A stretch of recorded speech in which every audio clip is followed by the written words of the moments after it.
La clase pasada vimos prácticamente un poco sobre quién era la serpiente, como un repaso de lo que hemos visto antes. Vimos realmente la misericordia es en lo que pues se considera la maldición de la serpiente y la promesa de restauración y salvación a través de la simiente de la mujer. Vimos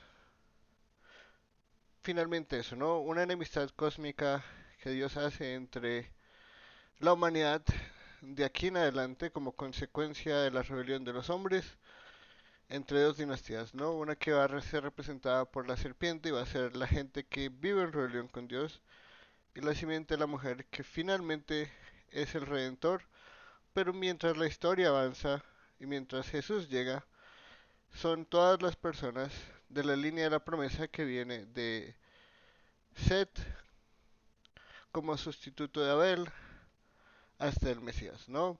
Y son personas que adoran a Dios y que se arrepienten de su pecado y viven por fe, ¿no? Entonces, eso fue básicamente lo que vimos en Amistad Cósmica y Promesa de Restauración en el así llamado Protoevangelio, que finalmente es lo último que vimos, ¿no? Génesis 3, 14 y 15, Enemistad Cósmica y la promesa de salvación. Ahora, asimismo como la misericordia de Dios también se muestra en todo lo que vimos en la maldición de la serpiente, en la maldición del suelo y en la enemistad cósmica en la promesa de restauración en el Evangelio. Así como Dios es un Dios lento para la ira, aún así, en la misma teofanía que Dios le da a Moisés, no, él no va a dejar ninguna transgresión sin paga, porque no sería justo. Y el Dios bíblico es un Dios justo. Uno no puede transgredirlo, uno no puede rebelarse contra él y esperar que no haya consecuencias. Muchas personas creen que Dios podría perdonar sin necesidad de retribución, sin necesidad de un pago, que solo decía hacerlo de esa forma porque es como más gráfico. Muchas otras personas creen que no hay ni siquiera necesidad de hablar de justicia retributiva, sino que Dios puede hacer lo que quiera sin ninguna restricción. La verdad es que vamos a ver, especialmente en estas secciones de Génesis, las finales de Génesis 3, que la justicia a veces es algo muy real, ¿no? Uno no puede declararle enemistad al creador de todo y esperar que no haya consecuencias. Por eso mismo, Adán y Eva apenas son abiertos sus ojos a la realidad de la vergüenza y la culpa por causa del pecado, a esa nueva, entre comillas, desnudez, corren, ¿no? Y temen porque saben que hay una consecuencia por la restricción. El pecado es algo muy real y las consecuencias del pecado son algo muy real. Pero incluye estas consecuencias tanto para la mujer como para el hombre como para la humanidad. Bajo el título de la misericordia, la gran misericordia de Yahweh, porque creo que nosotros merecíamos mucho más. Y Dios fue misericordioso incluso con el castigo que le dio a estos dos seres. Empezamos con las consecuencias de la rebelión para la mujer. Vimos que las consecuencias del causante de la serpiente son maldición y promesa de vencimiento contra ese mismo ser, que es misericordioso, pero ahora vemos que la mujer que fue engañada sí es responsable. Ella no es la más responsable ni la responsable última de todo, ese es el hombre y la incompetencia del hombre, pero la mujer sufre consecuencias por causa de su rebelión, a pesar de que fue engañada, porque ella aún así pudo haber distinguido y pudo haber decidido obedecer a Dios, pero decidió no hacerlo. Y las consecuencias son muy simples. Le dice, a la mujer dijo, en gran manera multiplicaré tu dolor en el parto. Con dolor darás a luz a tus hijos, ¿no? Eh, esta palabra multiplicaré también puede traducirse, y creo que es una mejor traducción decir acá aumentaré. Porque nos muestra que esto del dolor no es algo que existía antes de la caída o de la rebelión. A nosotros siempre nos enseñan como que todo lo malo está relacionado con la caída. Todo lo que no nos gusta está relacionado con la caída. Vamos a Apocalipsis y vemos un mundo sin lágrimas, sin dolor, sin culpa, sin nada. Todo hecho nuevo y perfecto. Y luego nos devolvemos a Génesis y pensamos que todo es así. No, creo que idealizamos Génesis porque ya tenemos toda la revelación divina y tenemos todo el contexto, todo el plan de redención divino, que a veces confundimos la realidad última de la nueva creación con la realidad primera de la primera creación o la antigua creación. Dios hizo los nervios. El diablo no hizo los nervios. De la misma forma que Dios hizo los órganos sexuales y la sexualidad para que el ser humano la disfrute bajo el orden divino, ¿no? De un hombre y una mujer. Dios hizo los nervios. Y nosotros tenemos un cuerpo de la semejanza de Adán. Nosotros no somos seres diferentes físicamente o fisiológicamente de lo que era Adán.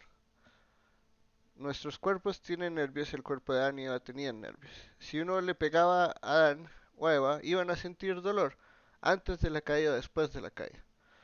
Entonces aquí el castigo simplemente es que los va a aumentar. Y los va a aumentar después de la promesa, ¿no? Tenemos la promesa de que de su simiente va a venir el Salvador. Pero eso no va a ser sin recordarle a ella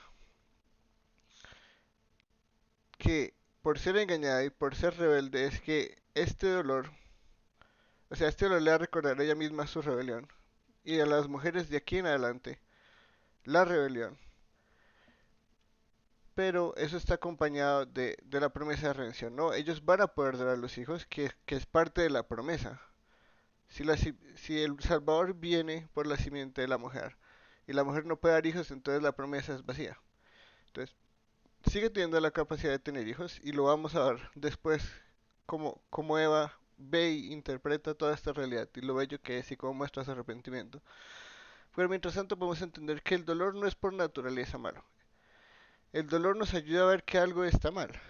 Hay un par de desórdenes que existen hoy en día. Uno es SIPA en inglés y el otro es lo que nosotros así llamamos lepra, que no son personas que se les caiga la carne porque sí, sino tienen unos defectos fisiológicos, tienen una enfermedad que no les ayuda a sentir dolor. Sus nervios no funcionan para sentir dolor y esa no es una vida de gozo. Al contrario, son gente que tiene que examinarse que no se ha quitado un diente, que no se ha arrancado la piel de lo duro que se rasca, porque no pueden sentir lo que nosotros, las personas normales, sentimos, que es el dolor es una advertencia de que algo está mal.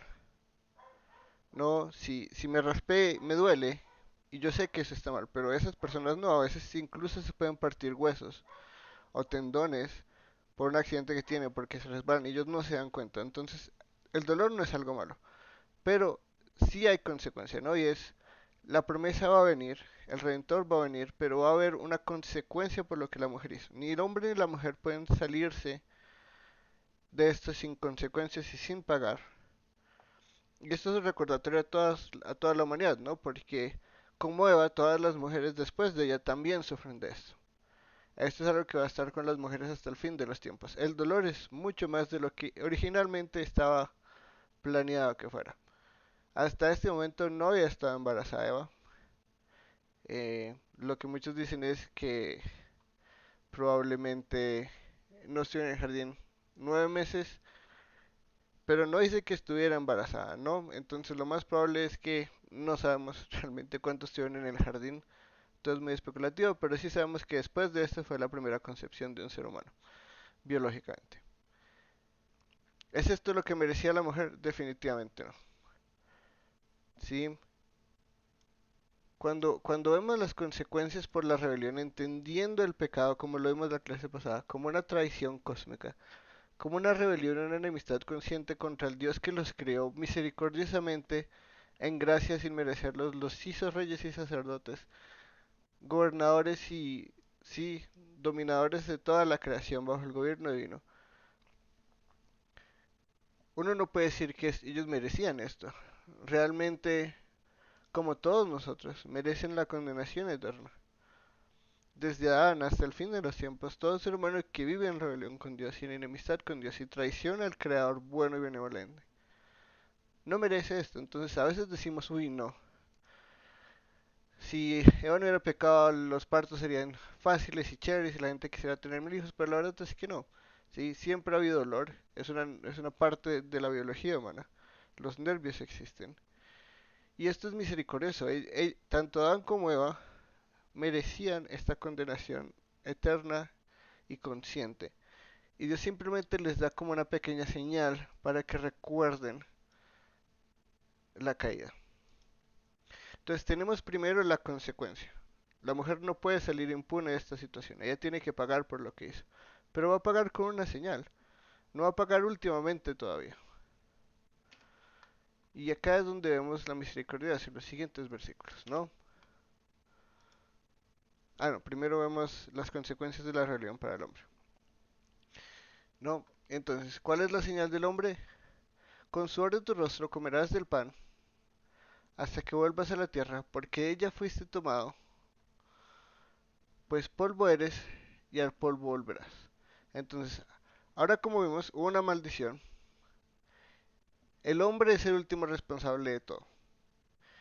Es cuando Dios habla con el hombre que Dios maldice la tierra para mostrarle realmente qué es lo que él causó. Como agricultor, Adán iba a entender y sufrir todo eso. Y ahí vimos que también hay misericordia. Dios iba a dar fruto. Pero ahora el hombre no solo va a tener un celo maldito, sino que va a tener un esfuerzo grande. No va a ser fácil para él vivir en el mundo.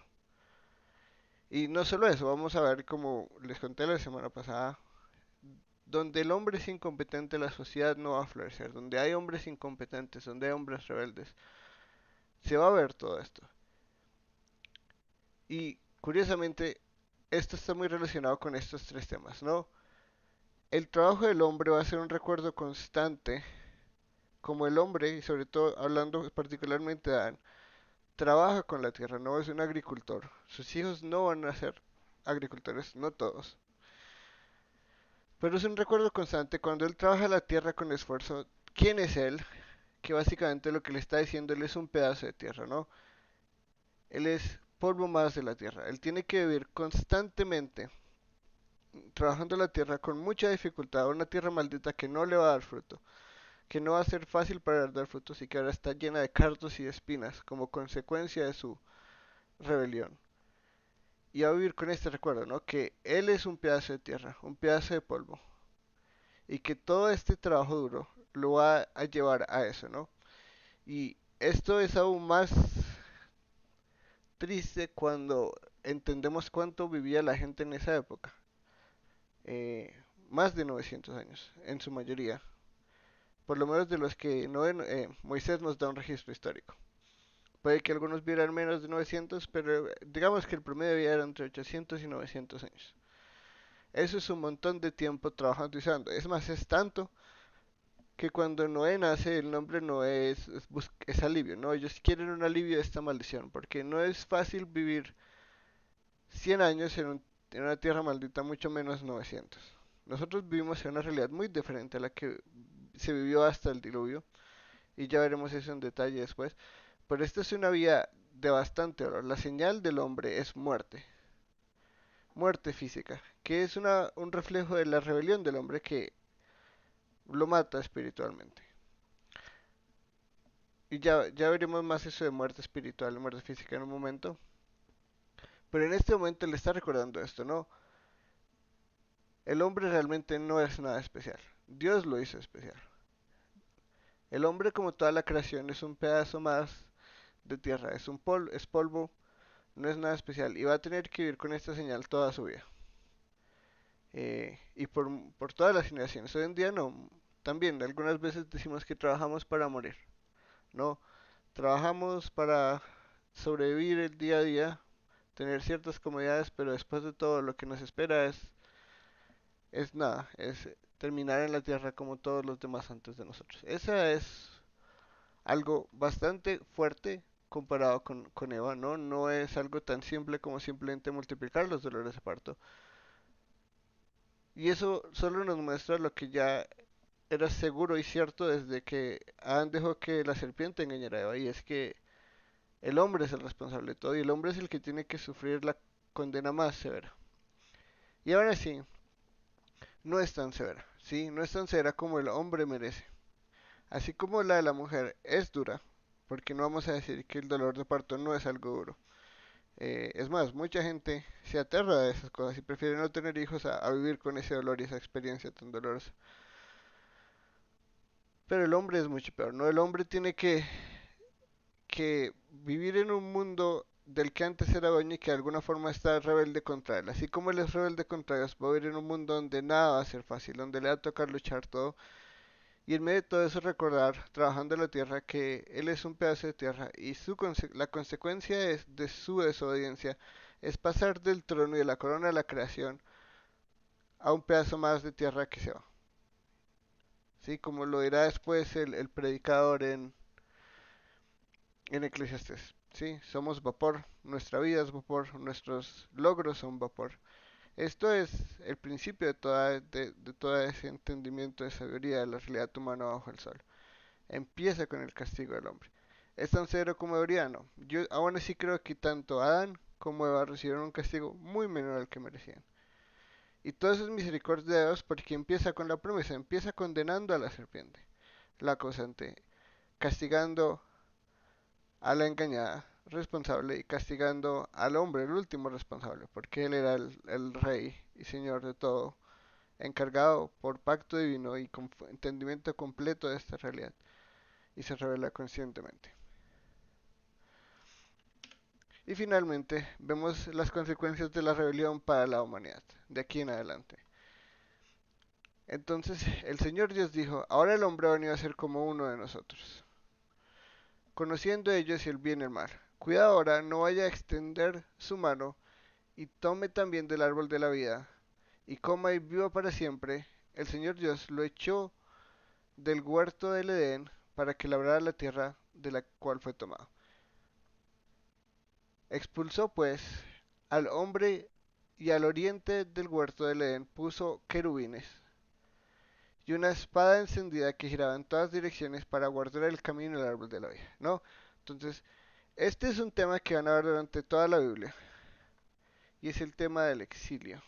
Entonces, exilio es un tema que van a ver no solo en la deportación a Babilonia y en la deportación a Siria con Israel, pero este es un tema que finalmente es la realidad última del ser humano. El hombre se exilia de la presencia de Dios. Si Edén era ese lugar, el jardín del Edén era ese lugar santísimo, donde habitaba la presencia del hombre, el hombre ya no puede estar en la presencia de Dios porque está manchado por pecado. Y acá es donde voy a hablar un poco de la muerte, ¿no? La Biblia nunca habla de una realidad en la que hay como una muerte espiritual y una muerte física. Solo habla del concepto de muerte en general. Pero creo que el concepto de muerte es un concepto complejo. Tiene partes, pero las partes no son separables. Yo no puedo buscar la palabra muerte en la Biblia y decir acá es muerte espiritual, acá es muerte física. Creo que las dos cosas existen en este concepto. Hay una muerte que es física, y hay una muerte que es no física, o por no llamarla espiritual, porque eso tiene unas connotaciones en muchas personas que tal vez no sean las más correctas. Y una es el reflejo del otro, ¿sí? La muerte física es lo que está más cercano a nosotros. La muerte física es algo que vemos todos los días. No necesariamente nosotros o familiares, aunque tal vez todos en una etapa de la vida tenemos que enfrentar esa realidad. Un familiar muere, ya sea mayor que uno, los padres, los abuelos, incluso a veces tristemente los hijos y gente de menor edad que uno con la que uno se relaciona, ya sea amigos, hermanos en la iglesia, etcétera, etcétera. Todos vemos muerte, ya sea animales, prendiendo las noticias, viendo la guerra en un lado, la guerra en el otro. La muerte es algo que todos conocemos y entendemos muy naturalmente, ¿no? Lo que es la muerte física. Esto es algo muy cercano a nosotros. Pero yo creo que la muerte no física o la muerte, entre comillas, espiritual, también es algo muy real. Y por eso vemos que cuando el hombre muere, al tomarse el árbol, algo cambió en él. ¿Sí? algo que tal vez para nosotros es no tan natural, no tan cercano, pero muy real. Nosotros vemos el mundo y vemos tanta maldad y decimos, ¿realmente hay un hombre bueno? Antes, sobre todo en las épocas medievales, siempre se hablaba de héroes y de personas muy virtuosas que incluso los cristianos buscaban y admiraban porque no teníamos acceso a la información como hoy en día. Pero creo que en la época en la que vivimos es súper claro que todo hombre tiene algo por dentro que no está bien. Y cuando vamos leyendo el Antiguo Testamento vemos que esa es la realidad, ¿no? Por ejemplo, profetas como Isaías, como Jeremías y como Ezequiel van a mostrarnos que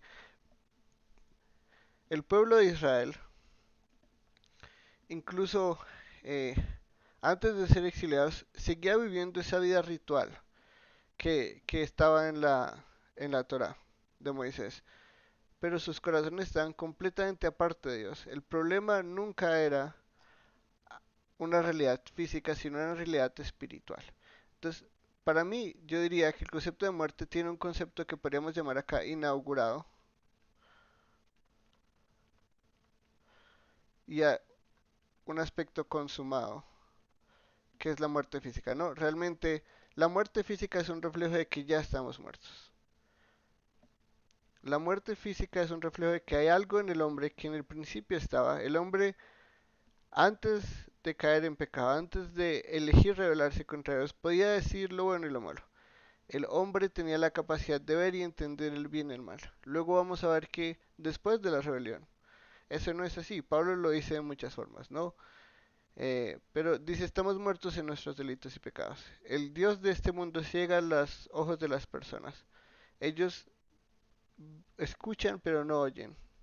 Realmente nuestra realidad física es un reflejo de nuestra muerte espiritual. Entonces muerte es un concepto complejo. No es simplemente muerte espiritual. En el momento en que el hombre muere, al rebelarse contra Dios, empieza, y por eso lo llamó inaugurado, empieza su muerte espiritual. Algo en él cambia, y eso lo hemos reflejado en Adán y Eva en culpa y vergüenza, ¿no? Ellos antes no sentían culpa ni vergüenza, ellos no sentían vergüenza, ellos no tenían por qué sentir vergüenza. Pero la causa de eso es culpa y vergüenza. Entonces, finalmente, vemos que nunca podemos separar las dos realidades. Muerte incluye muerte física y muerte espiritual.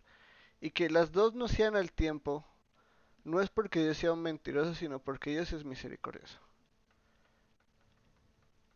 Y lo vamos a ver, Dios, solo con la promesa de que va a venir un hijo de la mujer, que les va a dar salvación, les promete que no todo va a ser al mismo tiempo. Pero van a vivir con esa realidad, que van a morir.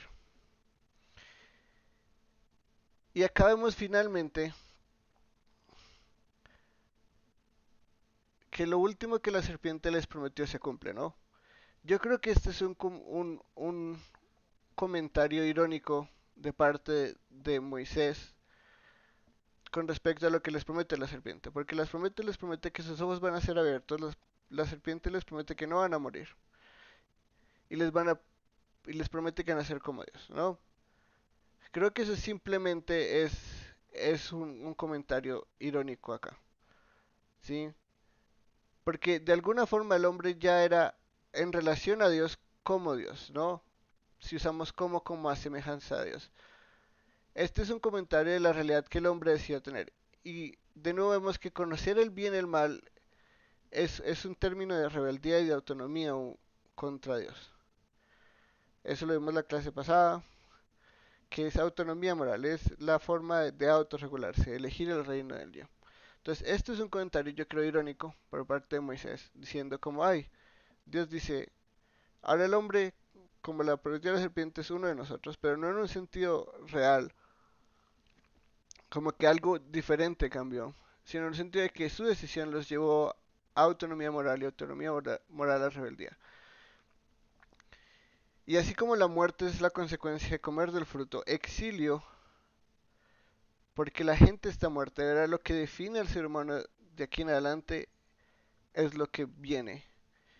Y cuando nosotros vemos, por ejemplo, la salvación en el Nuevo Testamento, muchos de los autores del Nuevo Testamento, si no todos, van a hablar de la salvación como el retorno del exilio,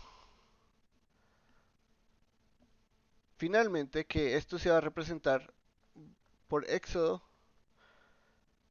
y la salvación del nuevo pacto como un nuevo Éxodo.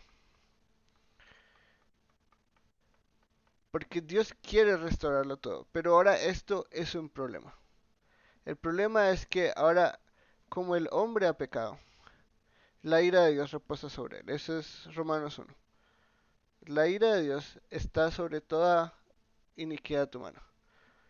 El pecado no es el problema principal. El problema principal es la ira de Dios.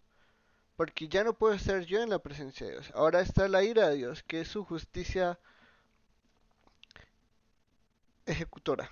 Podríamos decirlo así. Es la realidad que Dios ejecuta justicia. Entonces tenemos la ira de Dios, que es imposible para nosotros, por más que hagamos, intentar crear una brecha o un puente que cruce ese aire y nos lleve a Dios. Por nosotros mismos ahora todo lo que somos es pecado. Todo lo que nos define es pecado. Como lo dirá Isaías después y lo citará Pablo, todas nuestras obras son como trapos de inmundicia. No importa qué tantas buenas cosas intentemos hacer, realmente eso no va a servir de nada. Dios es el que tiene que poner la salvación. Y ese es uno de los temas bonitos de Isaías, ¿no? Dios es salvación. La salvación es de Dios. Nadie más puede salvar. El hombre no puede salvarse a sí mismo, solo Dios puede salvar. Y Dios toma la iniciativa, por eso es que vemos la misericordia de Dios. Pero entonces aquí tenemos que el pecado causa la ira, y acá está la presencia de Dios, ¿sí? Que es donde nosotros inicialmente estábamos, donde era nuestro lugar, y donde es el lugar de los redimidos en Jesús. La presencia de Dios está, la nueva creación es la presencia de Dios. No hay templo, Dios mismo está ahí, y el hombre habita en la presencia de Dios. Pero está el problema de la ira. Porque ahora el hombre es definido por el pecado y no puede entrar a la presencia de Dios. Y por eso es exiliado por su bien. ¿Por su bien en qué sentido? Si el hombre vive para siempre, si el hombre toma del árbol de la vida y vive para siempre, el hombre va a vivir en un estado de rebelión y de pecado permanente contra Dios. Y va a ser acumulador de ira y de ira y de ira, porque la ira de Dios no puede ser pagada por el hombre, ¿no? Entonces, si vive para siempre, solo va a acumular ira e ira e ira, porque nosotros no dejamos de pecar, incluso la gente que vive por fe peca.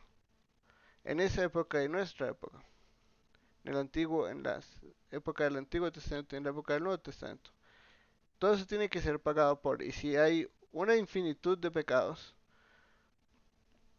definitivamente, ¿quién va a pagar por eso? Entonces, esto es misericordia. Claro, el hombre ahora está muerto, el hombre ha pagado por esto y merece exilio. Y Dios no puede dejarlo sin exilio. Pero en medio de todo eso, Dios es misericordioso. Nosotros somos exiliados.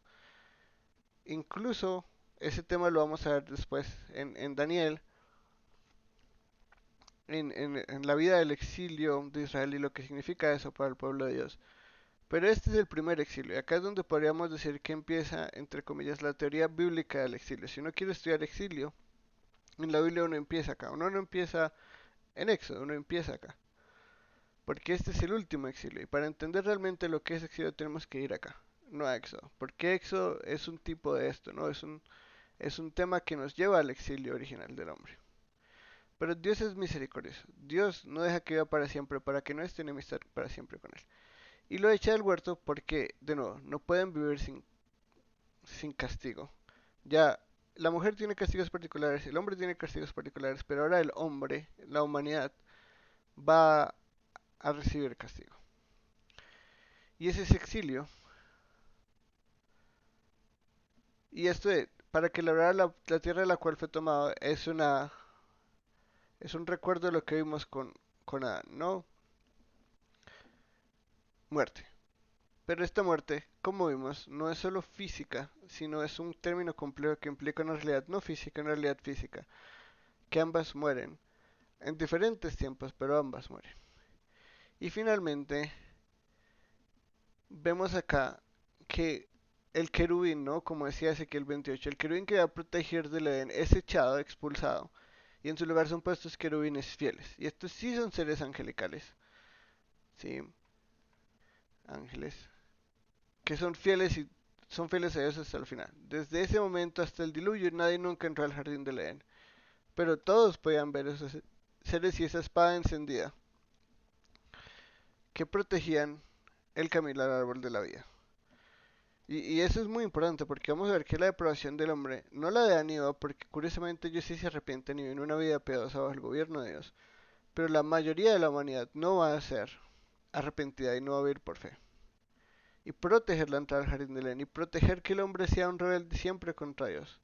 Es misericordioso, la verdad, porque si ya merecemos un castigo infinito y eterno, acumular más a eso no es bueno para el hombre. Incluso para el hombre rebelde, incluso contra el hombre rebelde, Dios es misericordioso. Acá podemos ver que para los que son de la fe y para los que no son de la fe, Dios aún así tiene esta gracia común, que les da lo que no merecen. Les, les, les salva de su propia necedad y de su propia mente depravada. Pero esta es nuestra realidad. Nosotros no vivimos para siempre, por misericordia divina. Y fuimos exiliados, todos, de la presencia de Dios. Hasta el momento en el que el último Adán, ¿no? El verdadero y último Adán reversa todo esto y por fin ya hay acceso permanente a la presencia de Dios, ¿no? Podemos acercarnos, como diría el autor de Hebreos, al trono de la gracia sin temor, porque tenemos un mediador que no nos falla. Entonces ya vemos las consecuencias reales, la ira de Dios es algo real, pero en todo esto yo creo, de nuevo, todos estos tres castigos para mí están llenos de misericordia, porque el hombre merece mucho más por lo que hizo. Y finalmente vemos la razón por la que esta parte de la teología bíblica se llama el reino conservado, y es porque Dios conserva su reino. No merecemos que Dios conserve su reino. Nosotros fuimos rebeldes y enemigos de Dios en el árbol. Decidimos hacer todo lo malo, decidimos ser negligentes a la revelación divina, a la voluntad de Dios, a la ley de Dios. Y Dios en su misericordia nos promete que el causante de todo esto va a pagar por que sus días están contados. Nos castiga, maldice la serpiente, maldice el suelo. Pero en medio de todo eso ahí no se acaba la historia. ¿Sí? Dios promete conservar la familia. Y la familia es la estructura fundamental del reino. Y la familia es a través de la cual va a venir eventualmente el Salvador. Si no hay familia, no hay Salvador. Porque si Adán y Eva no se vuelven a hablar y se separan porque no les gustó lo que pasó, pues no volvería a existir no existiríamos ni nosotros, ni Jesús, ni nadie. Entonces, los castigos del hombre están llenos de misericordia. El castigo y la maldición sobre la serpiente son misericordiosos para el hombre, porque no va a tener que vivir en este mundo gobernado por la serpiente para siempre. Y la promesa del Salvador nos muestra que Dios sí quiere que su reino en este mundo creado que él creó sea establecido. Y esta es la historia de cómo eso sucede. Entonces, aquí voy a poner lo que es la traducción normal de lo que es Génesis 3:16, un pasaje que todo el mundo utiliza en sentido negativo, pero que yo creo no necesariamente es negativo y voy a hacer el argumento que aquí vemos la misericordia de Dios en su plan de conservar el reino de Dios. Entonces, Génesis 3:16, en la mayoría de traducciones, creo que van a poner acá, con todo tu deseo será para tu marido y él tendrá dominio sobre ti. Y acá es algo que vemos como la enemistad en el matrimonio o algo así. Sí, como que por la caída el matrimonio va a ser una lucha de poderes. Que ya no va a haber matrimonios felices, que todo esto va a ser como una lucha con el deseo interno de querer gobernar sobre el marido y él querer gobernar sobre ella, y mejor dicho, que tortura. Y nosotros vemos esa realidad, ¿no? Y creo que esta es una interpretación basada en la realidad humana, ¿no? En nuestra realidad. Nosotros vemos tantos conflictos matrimoniales, es tan difícil estar casado, es tan difícil mantener un matrimonio entre comillas feliz y nosotros decimos, claro, esta es la realidad. Hay algo interno en mí desde la caída que va a hacer que esta relación sea lo más difícil y mejor dicho para que casarse y por eso es que hay tantos chistes malucos sobre el matrimonio y la culpa es de la mujer o la culpa es del hombre, otro es culpa de la mujer, o la mujer, si uno quiere salir con los amigos, pregunte a la mujer porque la mujer es la que manda, bla, bla, bla. Todos estos chistes y toda esta maloquera creo que está basada en un mal entendimiento de este pasaje. Porque esa es nuestra realidad a veces. Si nosotros vemos esto y decimos, claro, esa es la realidad. Dios dijo, ahora esto no va a ser fácil. Por el otro lado, yo creo que esta es una traducción más apropiada. Y es lo que nosotros llamaríamos acá sumisión y gobierno. Es decir, Dios en su misericordia mantiene el matrimonio de Adán y Eva y el matrimonio de aquí en adelante, a pesar de que no lo merecemos. Porque el matrimonio, por más de que la gente lo vea como algo negativo basado en esto, es una realidad muy bella. La unión de un hombre y una mujer, hechos una sola carne en amor, realmente es algo bueno y bello y hermoso. Y esto lo vamos a ver, por ejemplo, en Efesios 5, ¿no? Esta realidad de sumisión y gobierno no es algo negativo. Que el hombre lidere a su mujer, eso no quiere decir que el hombre es un mandón o un dominador, un abusivo. Nada de eso tiene que ver, uno puede gobernar bien. Pero nosotros no, vemos tanta negatividad en todo lo que pasa, que vemos el matrimonio como algo malo, como esta lucha de poderes, esta enemistad, esta dificultad en el matrimonio. Pero yo creo que es todo lo contrario. Es más, yo creo que Dios nos da el matrimonio y conserva el matrimonio como señal de su promesa, ¿sí? Como una señal de que Él va a cumplir su promesa. Porque el hombre no merece el matrimonio. Dios les da el matrimonio antes de la caída, para que ellos ejerzan el gobierno de Dios. Pero ¿quién dice que el hombre merece el matrimonio después de la caída? Nadie. Porque el hombre no merece nada. Ni lo merecía antes, ni lo merece mucho menos después cuando conscientemente se hace enemigo de Dios. Entonces, el hecho de que el matrimonio sea conservado es una señal que Dios va a ser fiel a su promesa, ¿no? Dios es un Dios fiel. Y creo que de aquí de todo esto van a ser un concepto que luego vamos a ver que es vital, sobre todo por ejemplo en el pacto con Israel, que se llama en hebreo Gesed, que esa es la palabra que usualmente en la Biblia se traduce como misericordia. No las, hay un salmo que se llena de esto, no tus misericordias. Eh, Gesed es un concepto que incluye amor, incluye fidelidad, incluye relación pactal, incluye amabilidad. Es un concepto muy cargado en el hebreo. Y creo que esto es vital, y lo vamos a ver sobre todo cuando veamos el antiguo pacto, porque Gesed, creo que es la mejor traducción posible para esto, es amor pactal.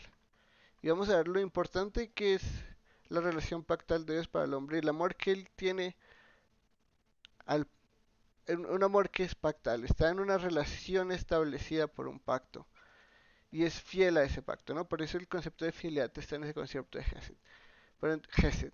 Entonces, esta señal es una muestra de su fidelidad. Y yo creo que es una muestra final de lo que vamos a ver en Efesios 5, ¿no?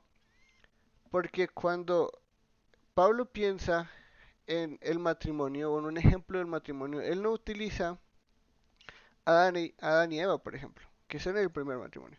¿A quién utiliza él? A Jesús y a la iglesia.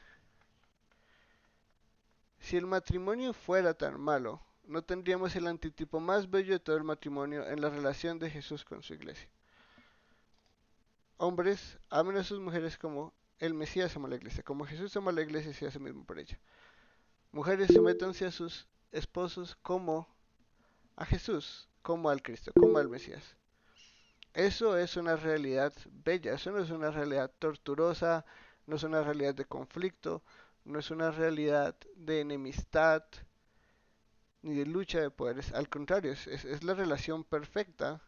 Dios, Jesús asimismo da su vida para poder purificar a la iglesia, porque Él ama a la iglesia, Él ama a su pueblo y Él quiere restaurarlos, pero no puede recibir un pueblo manchado y lleno de pecado. Entonces, ¿qué hace? Él da su vida como señal última de la restauración del pueblo de Dios y con el pueblo de Dios el reino de Dios. Entonces, yo veo en el matrimonio la señal de que este matrimonio va a llegar. El último matrimonio, la relación última que existe entre el pueblo de Dios y su rey y Dios es un matrimonio. Y eso lo vamos a ver incluso en Israel. Israel es como una sombra de ese matrimonio. Pero acá está la primera sombra, creo que acá está el primer tipo. Dios conserva la familia nuclear en el matrimonio a través de la relación de sumisión y gobierno, que no creo sean algo negativo. ¿Sí? Esto no es negativo, o para mí no es negativo. Que el hombre sea complementario de la mujer y los dos se complementen en sus roles no es negativo. Pero antes de continuar, una pregunta. ¿Tú podrías, porfa, explicar lo de antitipo? Sí, claro, ya en un momento lo explico, ¿no? Eh, Algunos teólogos, inclusive unos muy famosos como Lutero, creían que esta relación de sumisión y de liderazgo de gobierno eran algo que Dios pone en este momento como causa de la caída y que antes el hombre y la mujer eran igualitarios, ¿no? Entonces que la relación complementaria nace como una consecuencia del pecado y la rebelión del hombre. Yo no creo que eso sea verdad porque es evidente que si el responsable de todo es el hombre, es porque esa relación ya existía, ¿no? Y si Dios creó primero al hombre y después a la mujer es porque Él quería que esa relación estuviera. Pero esta es la relación, esta misma relación que vemos en Génesis 3:16 es la que vemos en Efesios 5. Y si Efesios 5 no es malo y no es negativo, Génesis 3:16 no tiene por qué ser negativo. Y tenemos que dejar de ver el matrimonio en estos términos. Porque creer esto va a afectar nuestros matrimonios tristemente de forma negativa.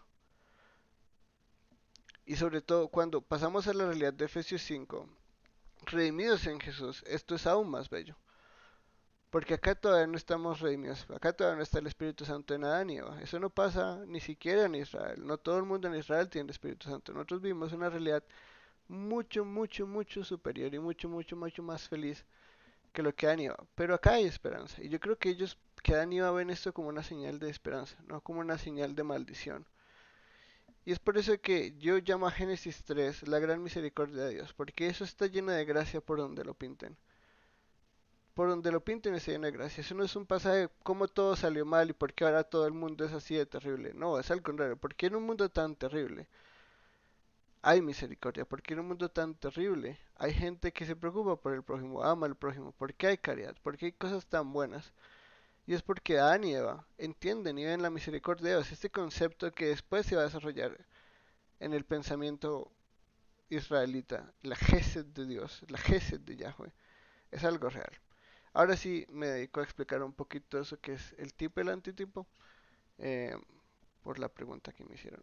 Bueno, entonces eso del tipo y el antitipo.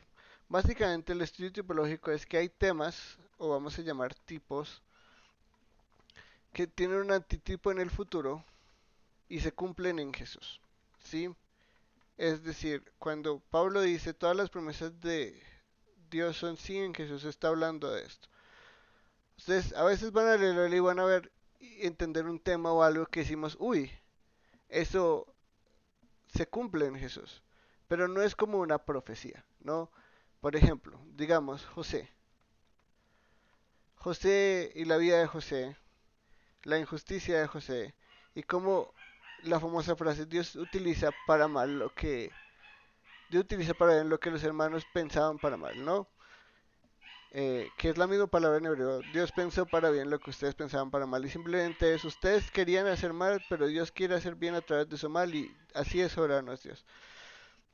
Pero nosotros, por ejemplo, vemos a José y vemos eso y vemos que Jesús tiene algo similar, ¿no? Incluso lo de las 20, lo de las 30 piezas de plata. Pero eso no es una realidad literal, como que Moisés escribió una profecía de Jesús y le puso de nombre José. No, José fue una persona histórica y los temas que vemos en José son históricos y reales, pero tiene una realidad tipológica, podemos llamarlo una realidad temática, si eso lo hace más claro, porque son tipos, ¿no? Como diferentes tipos de zapatos. Esos tipos tienen algo que se llama antitipo y el antitipo siempre es a futuro, el antitipo siempre se cumple en Jesús. ¿Sí?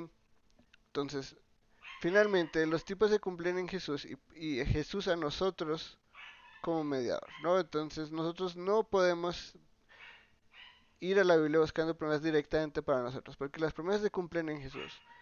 Pero en Jesús nosotros tenemos, por ejemplo, toda bendición celestial en los lugares celestiales, ¿sí? Eh, Eso es una realidad que se cumple en Jesús a través de tipos o en algunos casos profecías literales. Pero eso es básicamente lo que es un tipo. Entonces son temas, son eh, personas, a veces incluso son personas, son símbolos que representan a Jesús. Por ejemplo, el templo, el santuario, eso es una realidad tipológica que se cumple en Jesús. Pero no quiere decir que el templo no existió, que el santuario no existió, que cuando Dios le da las instrucciones del tabernáculo a los israelitas, que todo eso era solo una profecía. No, el tabernáculo tenía una función real en esa época, pero una realidad tipológica que se cumple en Jesús. Algunos de ustedes van a coger Génesis 4.7 si son muy juiciosos y saben bien su Biblia. Y si no, yo les enseño. Que Génesis 4.7 curiosamente utiliza las mismas palabras para hablar de Caín y el pecado. Ahora, esto lo vamos a tratar mucho más en detalle después de esto porque vamos a estudiar literalmente la historia de Caín y de Abel y lo del sacrificio y lo que todo eso significa. Es más, en un momento. Entonces va el argumento ahí un poquito más sólido. Pero esta palabra en hebreo, hatat, curiosamente, a pesar de que la mayoría de sus traducciones la traen, eh, creo que todas, van a traer la traducción acá pecado. Y van a traer como creo que las mismas traducciones que utiliza Génesis 3.16, ¿no? De dominio y de deseo para ti. Pero Hatat, y sobre todo en la ley levítica, se va a utilizar como un término para ofrenda por el pecado, para un sacrificio expiatorio. Entonces, cuando vemos, por ejemplo, en Génesis 4 la historia de Caín y Abel y cómo ellos presentan ofrendas, eh, y la realidad de la ofrenda y el sacrificio en las pieles de Adán y Eva, como el sacrificio animal establecido por Dios como forma de adoración, vemos que tiene mucho más sentido traducir esta palabra hatat en este contexto como ofrenda por el pecado que como pecado. Porque que haya un animal literal en la puerta esperando como una forma de Dios ofreciéndole a Caín la oportunidad de que se arrepienta de lo que él piensa hacer en su corazón. En el contexto de Génesis 4, para mí es más real que decir esto acá es un pasaje sobre el poder del hombre natural sobre el pecado. Porque yo veo que eso no es verdad, ¿sí? Ni en la historia de Caín ni en la historia de sus hijos, que tristemente es la historia de la decadencia humana. Pero sí es en el contexto de ofrendas y el rechazo de una ofrenda, la aceptación de una ofrenda y la realidad que la ofrenda que fue aceptada fue una ofrenda dada por Abel en fe de un animal como él había establecido a sus padres en la provisión de las túnicas de piel animal. Para mí tiene mucho más sentido. Entonces, ¿cómo se podrían traducir estas palabras? Con muchas formas. Pero acá lo que yo quiero es que veamos que las intentemos traducir de forma positiva, como este mismo pasaje, para defender que el autor acá nos da esta relación. Moisés nos da esta relación intencionalmente, no para mostrarnos la autonomía y la lucha de poder del matrimonio, sino que esta es una realidad, ¿no? Había un animal que se había provisto que deseaba ser sacrificado por Caín, ¿no? Que estaba ahí a la puerta como un regalo de Dios a Caín para que se arrepintiera del deseo de asesinar a su hermano. Y tú debes amaestrarlo, o liderarlo, o gobernarlo. ¿Y a dónde debería liderarlo? Tal vez esta es una mejor traducción.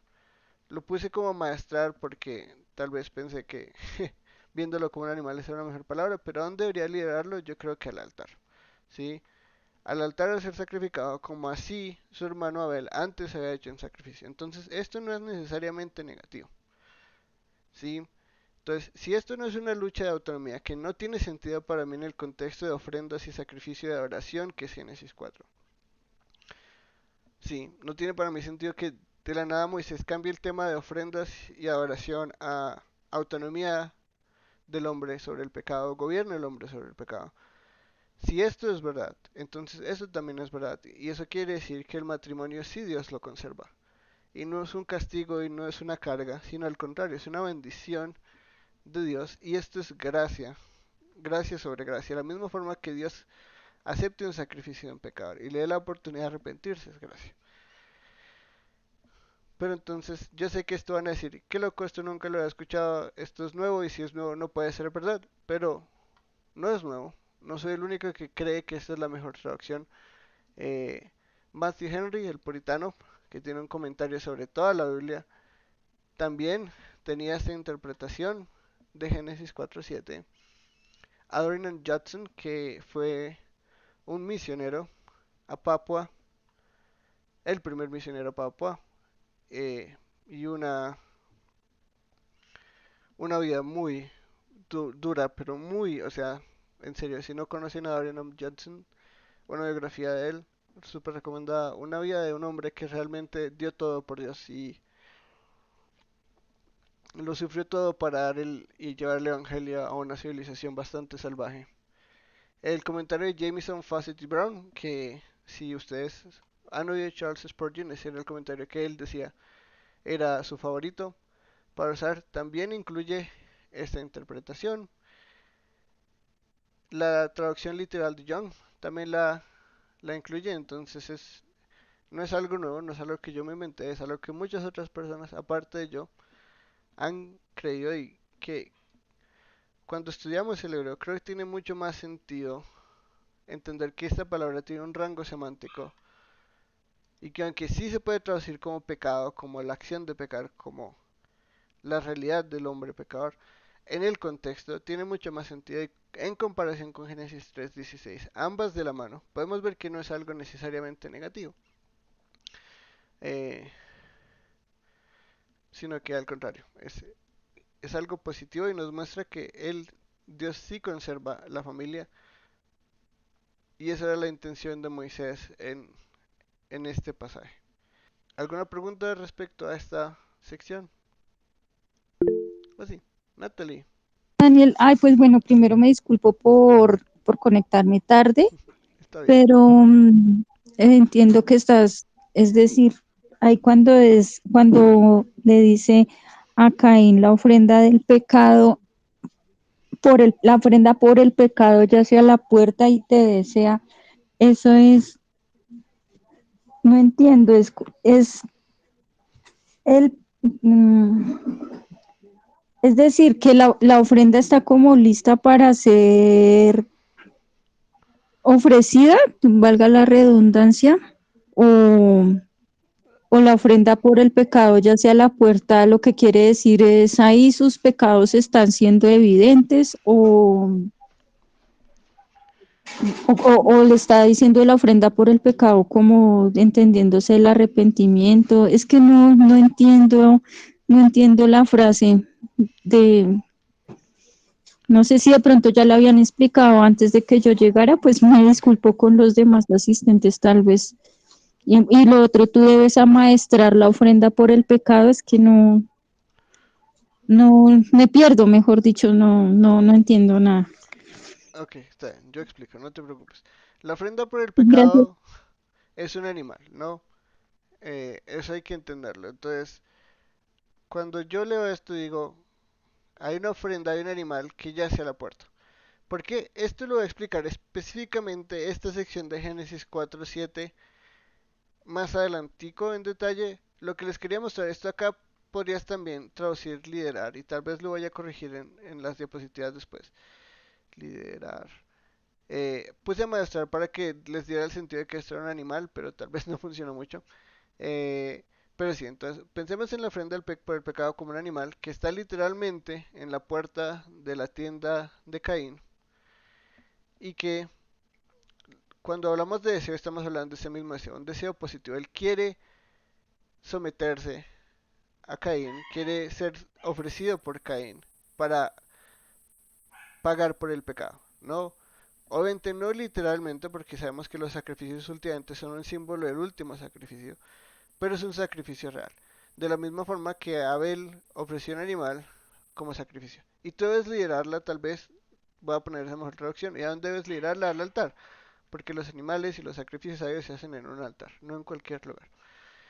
¿Por qué con este pasaje acá en relación a esto, no? Esta misma relación de sumisión y gobierno o liderazgo, ¿sí? Podemos acá decir que esto también puede ser liderar.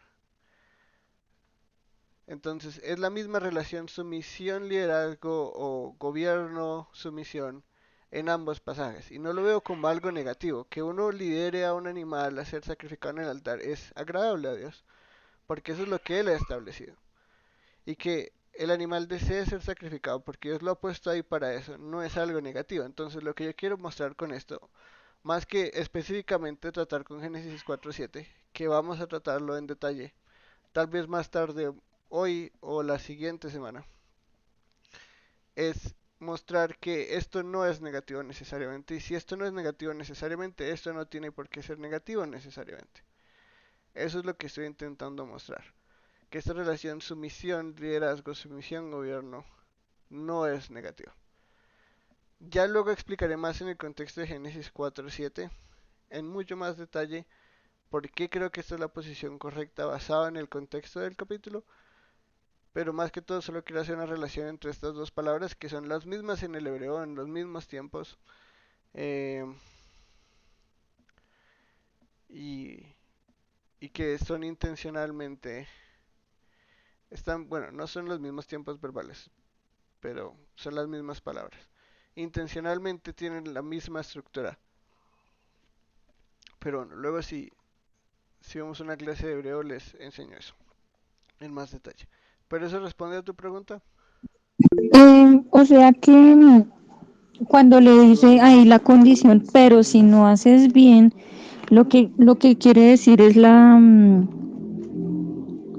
o sea, si haces, perdón, si haces bien, no serás aceptado, es como decir, si haces bien, eh, o sea, al que va bien, al que obra bien le va mal, es como la pregunta que la podría reemplazarse. Entonces, o sea, le está diciendo es que si hace bien, entonces, bueno, va a ser aceptado, ¿sí?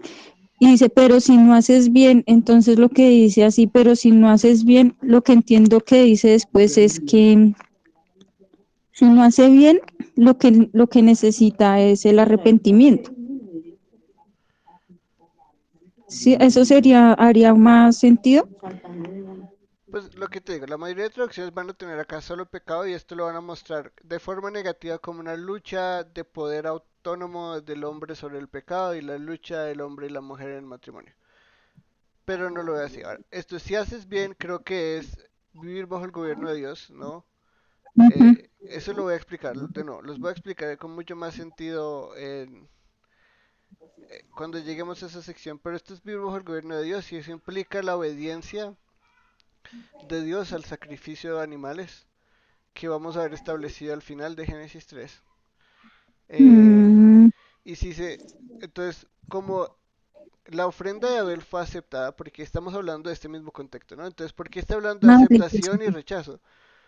Porque la ofrenda de Abel fue aceptada. ¿Por qué fue la ofrenda de Abel aceptada? Porque vivió bajo el gobierno de Dios y entendió ujú, la revelación divina de ahora deben sacrificar para complacerme, porque eso es lo que significa que Adán y Eva tienen vestidos animales. Pero si no haces bien, o sea, porque él ya decidió no hacer bien, esto es simplemente un juego de ujú, palabras. Ahora sí puedes arrepentirte. ¿Por qué le dice esto Dios a Caín? Porque Caín quiere matar a su hermano. mm, Entonces le dice, mira, él hizo bien, él fue aceptado. Tú no hiciste bien, tú no fuiste aceptado, pero yo te doy la oportunidad de arrepentirte como hizo tu hermano y hacer lo que es correcto. Ofrece un animal como tu hermano, porque eso es lo que yo he ujú, establecido. Y así vas a ser perdonado. ok. ¿Sí? Ya entendí, claro. Tú debes amaestrarla. Bueno, eso por un, listo, creo que ya voy entendiendo más o menos porque ahí le está diciendo es que tienes que ofrecer el sacrificio con animal y no llevar eh, los frutos del campo. Ah, bueno, ok. Ah, vale, listo, ya creo que ya entendí mejor ese versículo. Y el de, pues entiendo la relación que se quiere establecer entre los tiempos verbales del hebreo para las palabras amaestrarla, gobernará y el conflicto de poderes, por decirlo así. Y pues desde mi punto de vista sí es pues un poco es negativo porque el pasaje de cuando Dios le habló a Eva era la sentencia del juicio por, la, por haber desobedecido. Entonces, eh, es muy difícil no leer ese verso y, y no aceptar que hay una sentencia divina de una imposición, ¿sí? De una imposición y de imposición y sumisión o de o tal vez opresión, sí, es muy difícil no verlo con esos ojos, con leerlo de esa manera, también entendiendo que era una sentencia hecha por Dios. Entonces, sí, es eso, es eso. Eso era lo que quería. Pues tal vez sí estoy viendo como otra manera de entender los verbos del hebreo, de comparar los dos pasajes, eh, como para tratar de no hacerlo ver necesariamente negativo, sino más bien algo positivo, pero para mi caso yo necesitaría estudiarlo más para convencerme porque de veras que en una primera vista, uno dice, es un juicio divino, es una sentencia por haber errado y es muy difícil no verlo así como la opresión y la sumisión. Entonces, me gustaría como profundizar más en ese tema. Pues eso es lo que estaba haciendo, no sé, hace cuándo entraste en la tele, lo siento, pero todo lo que quería hacer en estos que última media hora es exactamente mostrar por qué, no porque este medio de Génesis 3 es negativo, y por qué hay que dejar de ver Génesis 3 como algo negativo, porque Génesis 3 empieza con la condenación de la serpiente, ¿sí? O sea, los juicios divinos, los que ponen entre comillas juicios divinos, empiezan con la condenación de la serpiente, eso no es negativo, eso es positivo. Y hay que empezar a ver Génesis 3 como gracia. Yo diría, y por eso lo titulo La Gran Misericordia de Yahweh, ¿no? Porque en cada párrafo de la sentencia de Dios sobre el humano hay gracia y hay misericordia, porque el hombre tiene tanto que no merece y conserva tanto que no merece. Y es por eso que esta sección la hemos llamado el reino conservado, porque Dios literalmente preserva su reino a través de seres que se rebelan contra él y les da la oportunidad de arrepentimiento. Y cuando vemos el final de Génesis 3 y el principio de Génesis 4, esos dos versículos que creo que están mal puestos, porque creo que eso es una unidad, el resultado de, de todo lo que sucede en Génesis 3 y los famosos, entre comillas, juicios, es el arrepentimiento del hombre y la mujer.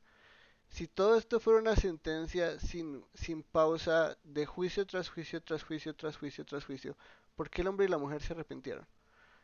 ¿Sí? Dijeron, uy, no, esto está muy terrible, arrepintámonos. No, yo no creo que así funciona. Si tú le pones sentencia sobre sentencia a alguien no dice como, uy, me arrepiento de corazón. No, al contrario, tú tienes que mostrarles misericordia y gracias y esperas arrepentimiento. ¿Sí? Obviamente el arrepentimiento no es algo que el hombre merece, pero es algo que Dios le da al hombre la oportunidad de, porque Dios es, de nuevo, Yahweh, Yahweh, lento para la ira y grande en misericordia. Claro, la ira está ahí y el juicio divino está ahí porque no puede escapar de la sentencia divina, pero yo he dividido exactamente esta sección en maldiciones, consecuencias para la mujer, consecuencias para el hombre y consecuencias para la humanidad. Todos los juicios primero para que nos podamos realmente ver que en medio de esos juicios hay gracia. y que la teofanía de Éxodo 34 de Moisés, de Yahweh, Yahweh, o el Señor, Jehová, Jehová, un Dios lento para y grande en misericordia, es una realidad en todo el Pentateuco. Es más, yo creo fielmente que Moisés escribe el Pentateuco a través de esa teofanía. Y no solo el Pentateuco, sino la verdad, podemos decir que un tema que se repite a lo largo de todo el Antiguo Testamento es esa realidad. La revelación última de Dios en esa teofanía de Éxodo 34. Eso se puede ver casi en todos los libros del Antiguo Testamento. Muy literalmente, en algunos pasajes prácticamente citado, en los Salmos está todo el tiempo. Entonces, hay que ver que si hay arrepentimientos porque hay gracia divina. Y que en medio de cada juicio hay gracia. Y que realmente acá podemos ver, por ejemplo, lo que dirá Pedro después, ¿no? Dios no quiere que nadie se pierda, sino que todos procedan al arrepentimiento. Dios literalmente hace el esfuerzo de salvar a este hombre y a esta mujer de su condenación, sin ellos merecerlo. Y si eso es verdad, que es lo que yo creo que está en el texto, uno no puede ver Génesis 3:16, 3:11 al final, hasta el 22 creo que va, todo el tema de juicios, y decir, no, ellos dijeron, uy, no, claro, un Dios súper airado, súper lleno de ira, que no tiene compasión de nadie, me va a arrepentir. Al contrario, yo creo que ellos entienden esa realidad, que Moisés entendió. Esto no lo merecemos, Dios nos lo da, y yo me voy a arrepentir. Y tú vas a ver que en lo poco que sabemos de Adán y Eva, después de esta sección, ellos viven bajo el gobierno de Dios todas sus vidas. Y eso no es de personas que vieron juicio sin alternativa, es personas que se arrepintieron de corazón y creyeron en la revelación divina, entendieron su error, se arrepintieron y vivieron hasta el fin de sus días una vida, obviamente no libre de pecado, porque no hay libertad de pecado hasta la nueva creación, libertad última. Claro que tenemos libertad en Jesús hoy en día, pero yo estoy convencido de que Adán y Eva vivieron hasta el final de sus vidas bajo el gobierno de Dios, como era su deber desde el principio. Creo que hay evidencia bíblica para creer eso. Tristemente, no lo hicieron al principio como deberían, pero yo creo que eso nos muestra, porque no tenemos muchos versículos que nos hablan de Adán después de eso, pero lo poco que vemos muestra que ellos realmente entendieron como ya no podemos hacer las cosas como queramos. Sí decidimos autonomía moral en el árbol del conocimiento del bien y del mal, pero se arrepienten de eso. Sus hijos no, y por eso vamos a ver esa enemistad cósmica que no es algo malo. Por ejemplo, ese juicio de la enemistad cósmica no es algo malo, el protoevangelio no es algo malo, eso es gracia, eso es misericordia. El juicio de la serpiente es misericordia. Entonces vamos a ver la misma estructura. Es la maldición de la serpiente y la promesa de redención. Eso es gracia. Entonces yo podría decir que la estructura de Génesis 3 es juicio, gracia, juicio, gracia, juicio, gracia, juicio, gracia. Eh, Luego me encantaría, si esto fuera un estudio de Génesis, mostrarles esa estructura y por qué yo creo que es así. Pero este no es un estudio de Génesis, este es teología bíblica y tengo que ir a través de toda la Biblia, entonces no puedo quedarme en Génesis 3 por 2 horas. Pero sí hay que empezar a ver Génesis 3 como, si queremos ponerle en eso, son los juicios y la gracia divina. Ese sería el título de esa estructura en una, ¿cómo se llama eso? Outline, en un bosquejo. En un bosquejo de Génesis yo creo que ese es el título de esa sección. Y si no entendemos eso nos vamos a perder de la gloria de Génesis y de esos temas que se repiten. Porque es por esas mismas razones que vemos Génesis 3 como solo juicio y solo algo negativo, que decimos el Dios del Antiguo Testamento es un Dios airado, cuando Génesis 3 es una muestra increíble de la misericordia divina. Increíble, porque cuando entendemos la rebelión del hombre en los primeros versículos, que es algo tan grande, tan tremendo, tan cósmico, ¿sí? No es simplemente un me resbalé con la banana y me caí, ¿sí? Es una intención de rebelión y de ataque contra el Dios Santo. Y que la respuesta a eso es compasión y misericordia. Entonces ya no puedo ver al Dios del Antiguo Testamento como un Dios airado. Es mirar a través del ojo de una puerta, querer ver a Dios como airado en todo, cuando Dios es tan misericordioso. Yo veo Génesis 3 y yo veo misericordia por todo lado, gracia por todo lado.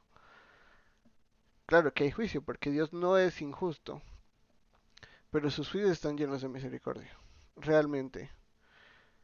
La gracia tanto especial al pueblo de Dios en fe como común a, a tanto rebeldes como a creyentes es para mí notoria en este pasaje. Luego, si quieres, con mucho gusto te mando más recursos al respecto o podemos hacer un estudio de Génesis 3 si luego hay tiempo, porque este curso es de un año o tal vez un poquito más de un año, entonces no sé qué nos espera después, pero sí, sí, si uno entiende la gracia de Dios, si uno ve la gracia de Dios, porque es indiscutible. O sea, incluso la gente erudita de Génesis que está en desacuerdo conmigo respecto a Génesis 3:16 y Génesis 4:7 está de acuerdo conmigo en la gracia divina en todo lo demás. Entonces, el debate más que por la gracia divina y la misericordia divina en Génesis 3, más que en los demás pasajes que ya he explicado la gracia divina, es en este. Y yo acá estoy haciendo el caso porque hay gracia también acá, como lo hizo mi profesor de Génesis y otros teólogos que ya mencioné, y muchos más, sí, obviamente es que no puedo hacer una lista acá súper extensa de todos los teólogos que creen esto, pero Génesis 3 está lleno de gracia, eso es indiscutible. Hay que dejar de ver Génesis 3 como una lista de juicios sin piedad, porque eso no es Génesis 3.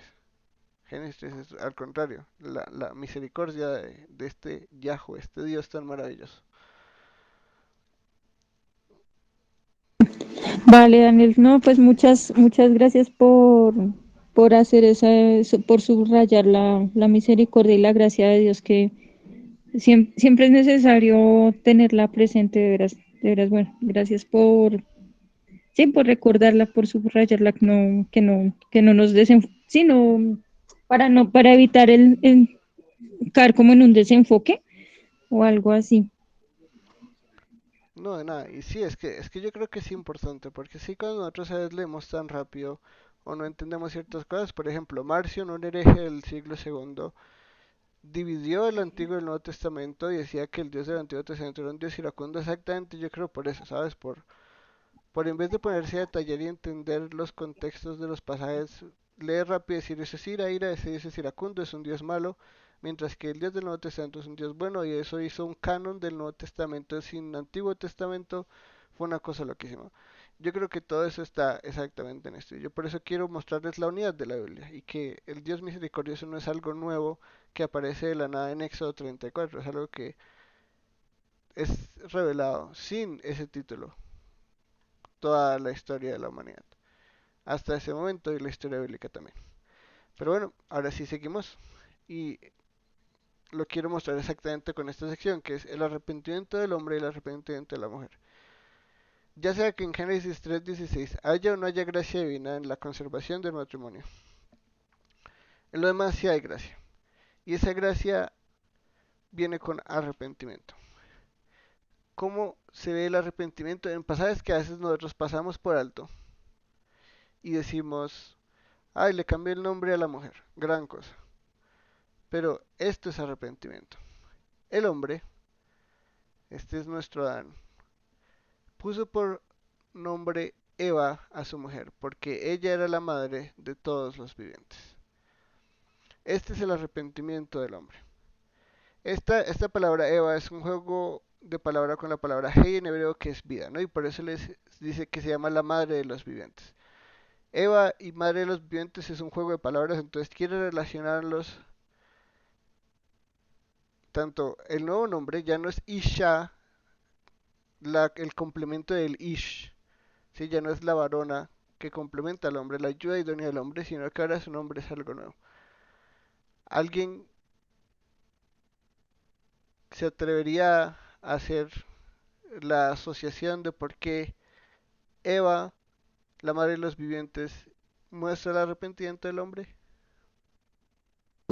¿Cómo es que es la pregunta, Daniel, por favor, otra vez? Sí, que si alguien quiere intentar atreverse a asociar por qué el cambio del nombre de la mujer de varona o de Isha a Eva, que es una relación con madre de los vivientes, muestra el arrepentimiento del hombre. si creen, o sea, si quieren intentar hacer la asociación, participar un poquito.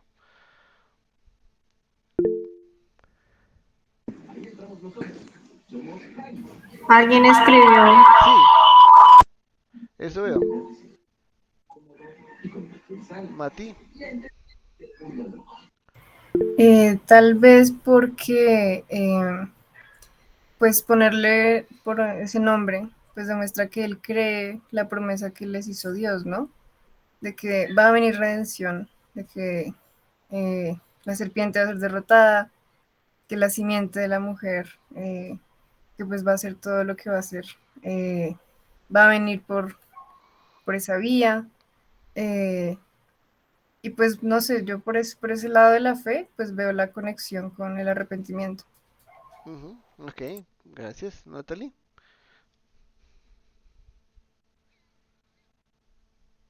No, no, ya ojalá. Ok, entonces sí, Ah, no, Ricardo, dale.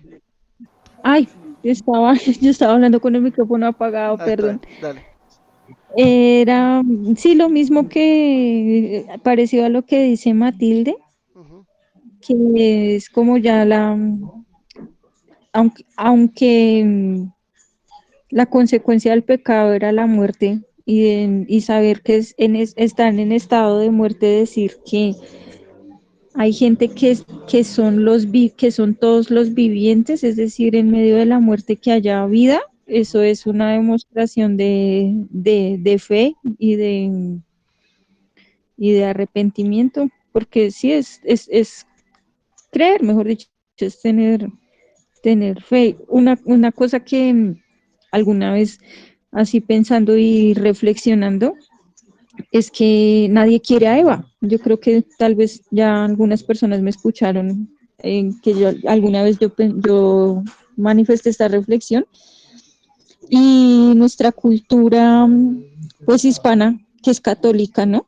Nosotros tal vez todos los presentes tenemos un abuelo, un bisabuelo, seguro nuestros tatarabuelos todos eran católicos. Sí, porque pues, bueno, en fin, no profundizar mucho en eso. El asunto es que nuestra cultura es católica, ¿no? Entonces, la madre para nuestra cultura es María.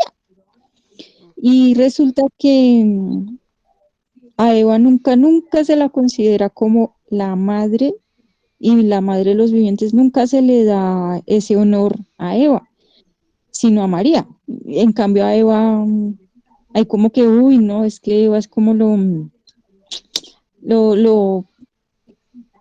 la relacionan es con el fruto prohibido, ujú. ¿sí? Como la que la embarró, la que hizo malo, pero a mí me parecería muy bonito el, el poder cambiar la idea de Eva y verla más bien como, no sé, como la primera generadora como de esa vida, como, no sé, de pronto ahorita cuando la gente habla mucho de la Pachamama y eso, y se refieren eso como a lo femenino de la existencia, de la naturaleza, entonces como que siempre le hablan como con mucho respeto o sí, para nosotros es un ídolo, es un dios falso, sí, pero a lo que me refiero es como a al reconocimiento de la vida, de la capacidad de ese don. Y pues decir que Eva era la madre de los vivientes, es decir, Eva era una figura de muchísimo honor, de muchísima honra, no la del fruto prohibido, sino una mujer de honra porque daba vida o dio vida y es la madre. Entonces, sería bonito que nosotros pudiéramos reconocer a Eva así, como la madre, la honorable, la digna, ¿sí? Como resaltar, restaurar esa figura de ella. Eh, Además, como Adán le cambió el nombre, ¿sí? Le puso el nombre precisamente porque le dio como ese estado honorable, me parece a mí. Era eso. Gracias, Natalie. Ricardo.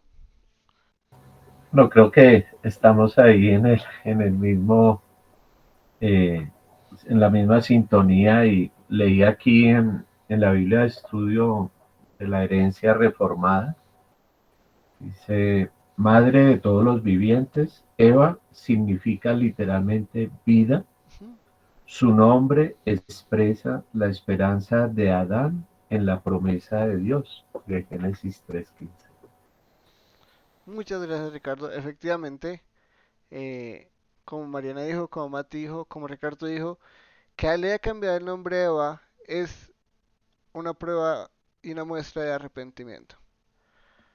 Adán tomó la decisión de rebelarse contra Dios.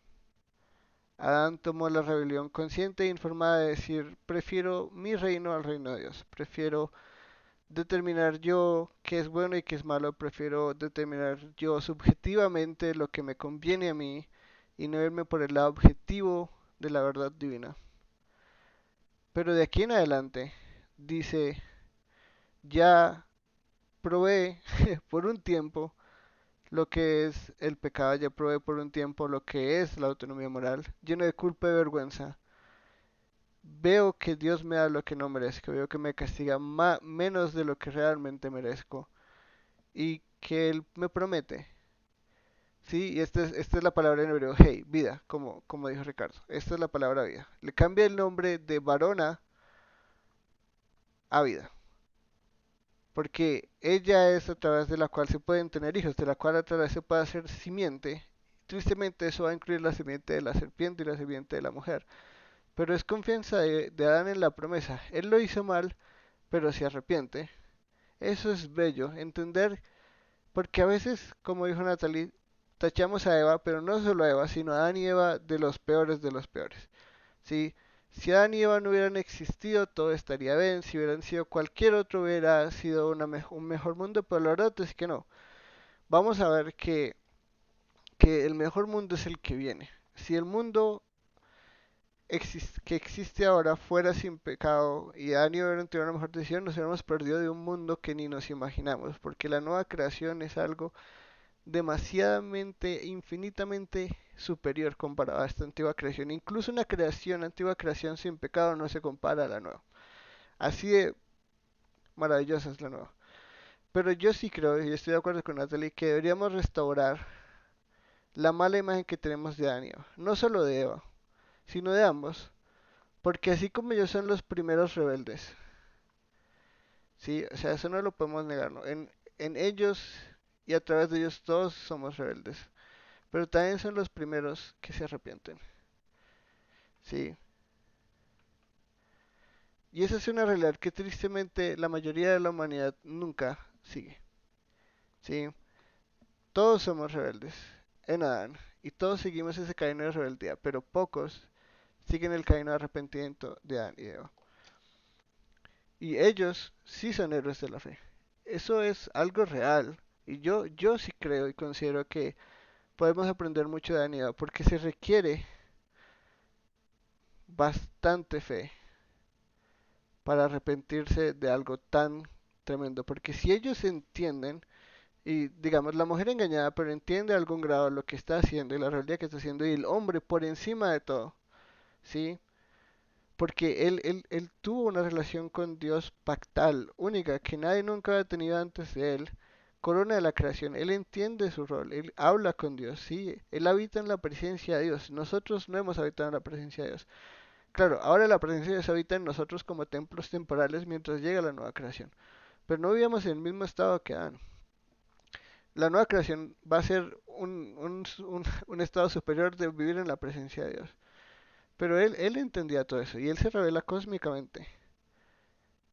Y aún así se arrepiente. Eso es increíble, la verdad. Porque nosotros, hijos de Adán, no hemos experimentado la gracia y la misericordia que él vivió en el jardín del Edén, creado con todas esas cosas maravillosas, una ayuda idónea que se le hace, tantas cosas que Dios le da, él se revela conscientemente y encuentra en sí mismo el arrepentimiento y quiere arrepentirse, eso es ser un héroe de la fe, para mí. Porque nosotros no necesitamos, no hicimos o no fuimos tan directamente rebeldes como Adán. Y para mí eso muestra, no sé, un gran ejemplo de fe. Entonces yo creo que tanto de Adán y como Eva deberíamos rescatar la imagen post, caída. Y aunque no se nos cuenta mucho de ellos, lo poco que se nos cuenta es suficiente para entender que ellos forman parte de la familia de la fe, como todos aquellos que creemos en Jesús. Entonces, son hermanos y hermanas en la fe. Y algún día los vamos a ver.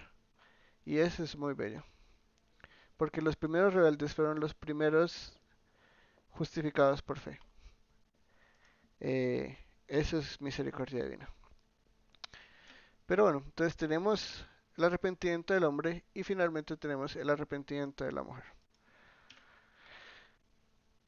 De nuevo, un pasaje muy cortico que a veces pasamos por alto, pero que es importante y debemos entenderlo, ¿no?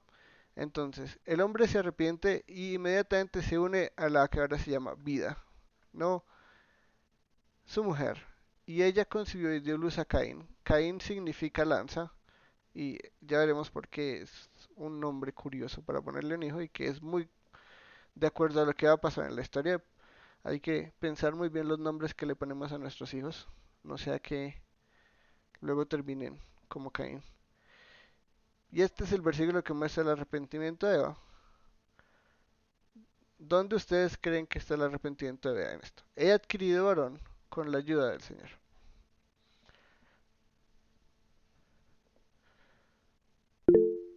¿Sí, Natalie?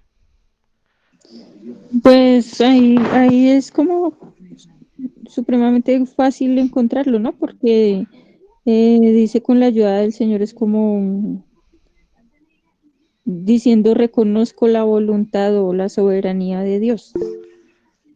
Exacto. Exacto, deja la autonomía, eso, sí, de que reconoce la soberanía de Dios. ¿Y recuerdan cuál es la palabra hebrea que está detrás de esta palabra Señor? Es Yahweh, ¿no? El nombre del pacto. Exacto. No se le está reconociendo al Adonai, al Señor, como rey soberano, sino se está reconociendo al Dios del pacto. ¿Sí? Un nombre que no es nuevo en la época de Israel, como vimos en Génesis 2, sino que es alguien que Adán y Eva conocían. El nombre del pacto de Dios. Un nombre revelado a lo largo del Antiguo Testamento como señal de la fidelidad al pacto. Y por eso es que vamos a ver ese concepto de gesed, de fidelidad al pacto y de amor pactal como algo real. Porque no se lo dice como con la ayuda de Dios o de un Dios o de un El o un Elohim, sino de Yahweh. Esto es muy simbólico. Yo creo en la promesa del Señor y creo que la simiente va a venir y reconozco que no es de mí, sino es la misericordia de Dios que yo pueda traer al mundo un varón. El hombre y la mujer se arrepienten. Adán y Eva no son los rebeldes hasta el fin. Tristemente, esa sí va a ser la historia de uno de sus hijos, que ya conocemos en este versículo. Pero ellos no fueron rebeldes hasta el fin. Y finalmente, creo que el último tema que vamos a tratar hoy, y la siguiente clase ya empezamos con el tema de Caín y Abel, es el tema de la necesidad de sacrificio, ¿no? Antes, en el jardín del Edén, no había sacrificios animales. Los animales podían morir, sí. Yo estoy totalmente convencido de que los animales no son ni están hechos para ser inmortales, pero no había ni sacrificios animales de parte del hombre, ni consumo animal por parte del hombre. Esa es la realidad precaída. Poscaída, sí hay arrepentimiento, pero ese arrepentimiento va de la mano con algo más. Y es verdadero arrepentimiento, ¿sí? Entendiéndolo sobre todo bíblicamente, es un cambio de mente. Es decir, ahora ya no vivimos bajo el reino del yo, sino bajo el reino de Dios, el gobierno de Dios, la voluntad divina, la revelación divina, ¿sí? Eso es ser un adorador, ¿sí? Y acá vamos a ver que tanto Dani como Eva, y lo vamos a ver especialmente la próxima clase cuando ya empecemos el tema de Caín y Abel, cómo es de importante este pasaje. Porque acá podemos decir que nace lo que podríamos llamar la teología bíblica del sacrificio. ¿Qué tanto entendían Adán y Eva el sacrificio? Definitivamente muy poco, porque la revelación de Dios es progresiva. Eh, Pero nosotros que tenemos toda la Biblia entendemos que los sacrificios son un tipo del último sacrificio, ¿no? Como ya hablamos de tipos y antitipos, son un tipo del último sacrificio. Son sacrificios que tienen que hacerse todo el tiempo, constantemente, para recordarnos de nuestra maldad y la necesidad de expiación, pero que realmente no expían los pecados. El sacrificio animal nunca ha expiado los pecados, pero es algo que Dios ahora requiere de los hombres, ¿sí? Entonces podemos decir que Dios les dio primero una ley inicial en Génesis 2, 17 y 18 al hombre. El hombre la transmite a la mujer como profeta. Ahora les da una nueva ley. Obviamente esto no es el discurso perfecto de Dios. Puede que les haya dado muchos más detalles, pero esto es lo que eh, Moisés decidió darnos, ¿no? Entonces dice, el Señor Dios, y acá otra vez es la palabra Yahweh, ¿sí? El Dios del pacto, ¿sí? Como en Génesis 3 al principio, la serpiente le quita este título y le pone solo este título, un ser espiritual alto, pero no, este es el Dios del pacto. Les hace vestiduras de piel a Adán y su mujer y los vistió, ¿no? El concepto de vestiduras y vistió, curiosamente, hace referencia a las vestiduras de los sacerdotes, en lo que vamos a llamar la ley o la Torá, no levítica, la Torá del antiguo pacto.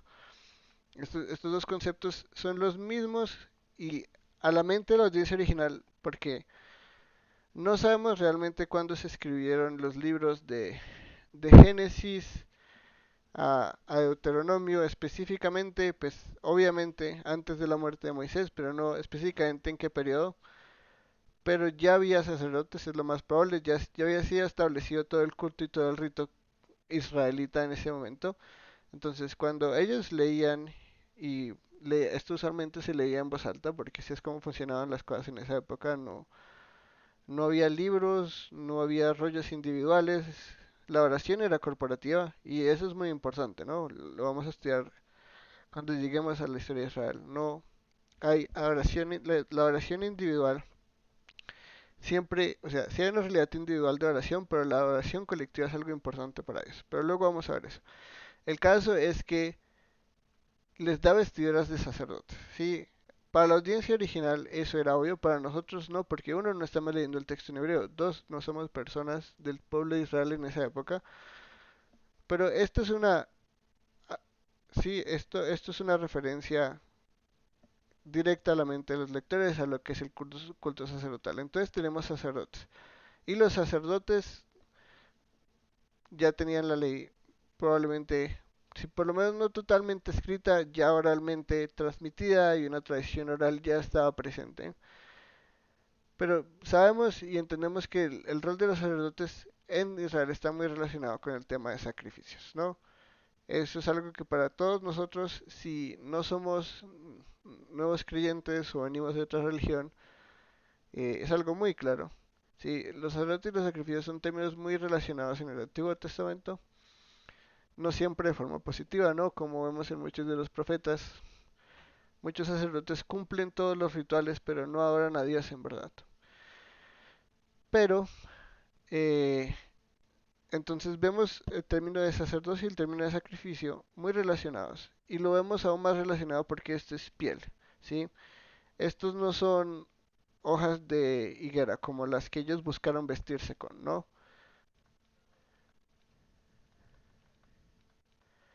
Sí, el hombre y la mujer intentan cubrir su desnudez con plantas. Definitivamente no pueden, porque a pesar de que tienen entre comillas vestimentas, siguen en rebelión, siguen con miedo, entienden las consecuencias. Ellos no pueden vestir esta realidad del pecado.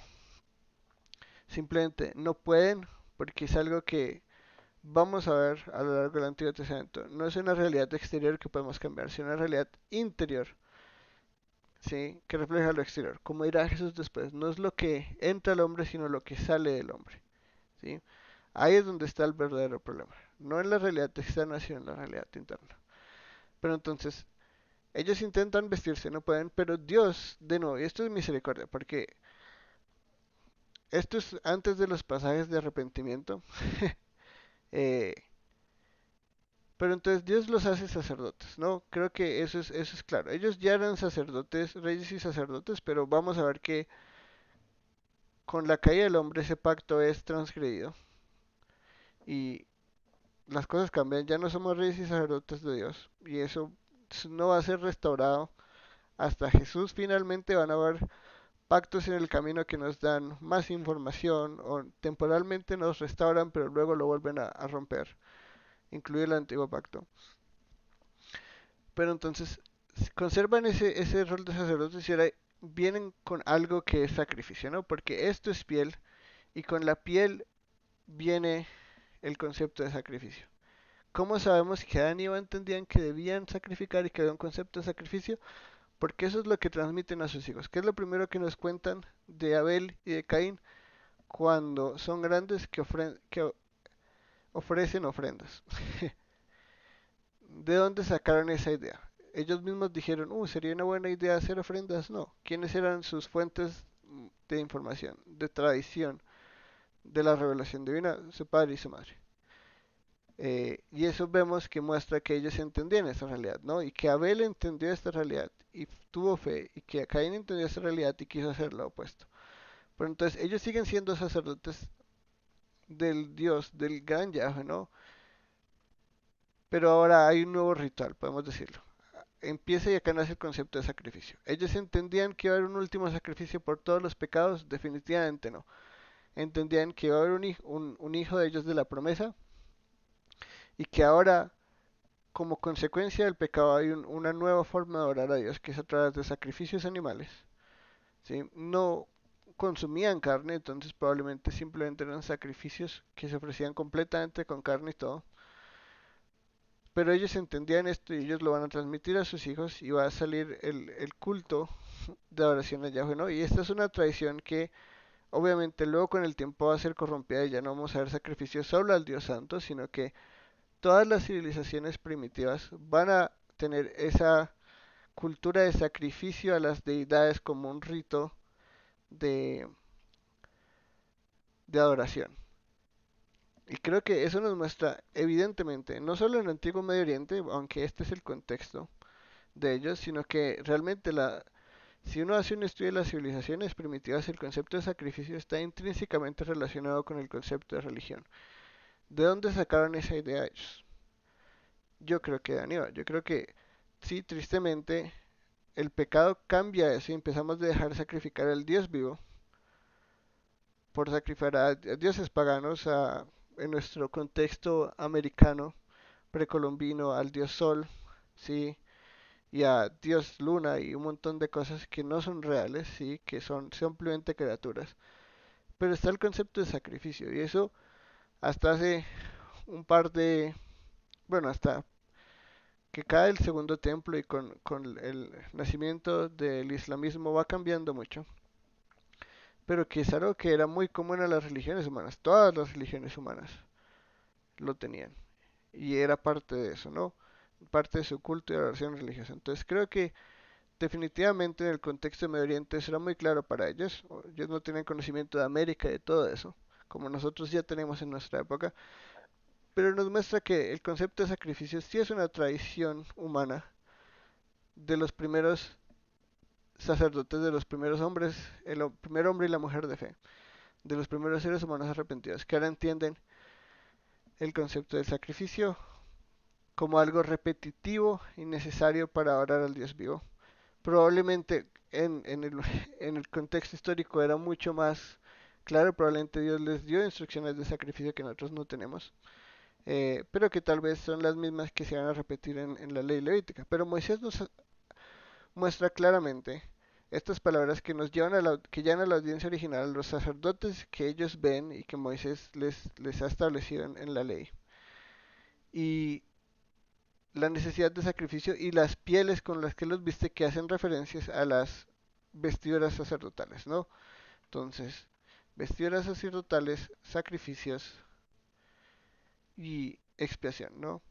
Esto nos lleva a expiación, al concepto de el pecado de ser pagado por, y finalmente como lo pondrá Moisés después, ¿no? Sin derramamiento de sangre no hay perdón de pecado. Que esta idea se desarrolla a lo largo de la Biblia consumada en Jesús, ¿no? Como era el autor de Hebreos. Nosotros no tenemos sacrificios que se hacen todos los años, sino un sacrificio una vez y para siempre.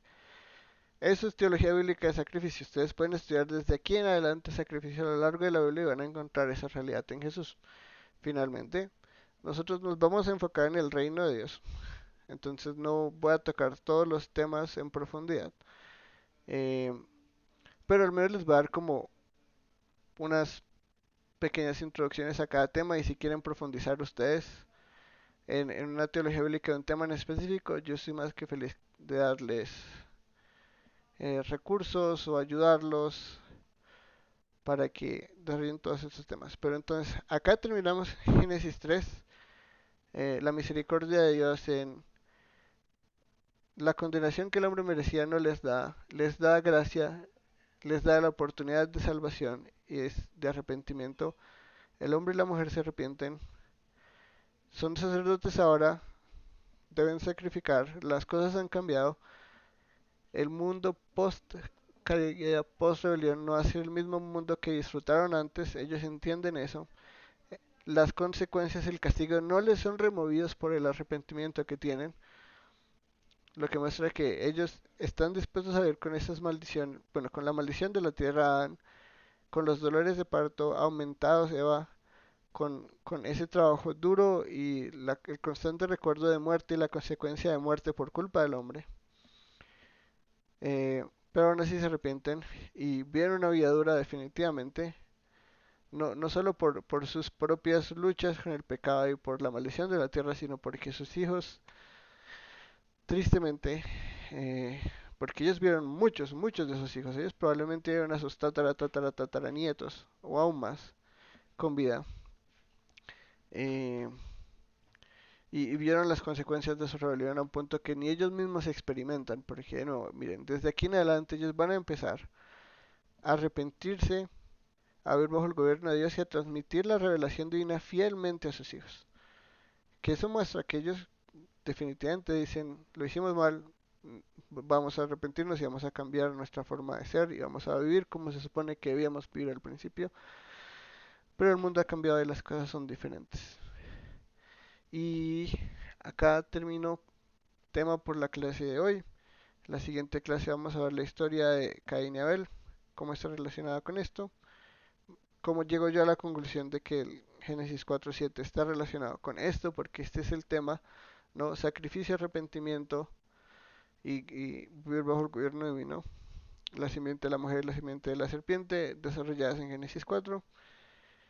Pero pues por ahora terminamos por hoy. Si hay algunas otras preguntas o comentarios antes de que terminemos, el micrófono está abierto para ustedes. Sí, adelante.